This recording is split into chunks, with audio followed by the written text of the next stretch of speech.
amo na sang gibalikan ni nga kuno balaya. So sulod na ta, gipabalik mi diri kay gipahinluan ni og usab kay ang mupalit ani muanhi karon. So mao na ni ang last namo na nga hinlo jud diri. So ato aning videohan kay remembrance. So mao ni ang sulod ani nga balay.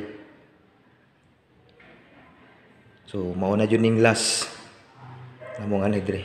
Simple lang kayo kani siya nga kuan nga balay. Na sulod na lang siya sa kuan sa subdivision na area. Ang kwarto kay simple na po kayo. Pati diri sa kuno sa may sala. Simple lang jud kayo jud.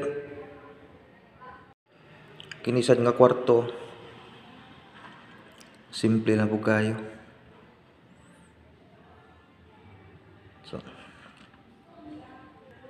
grahianan. Oh.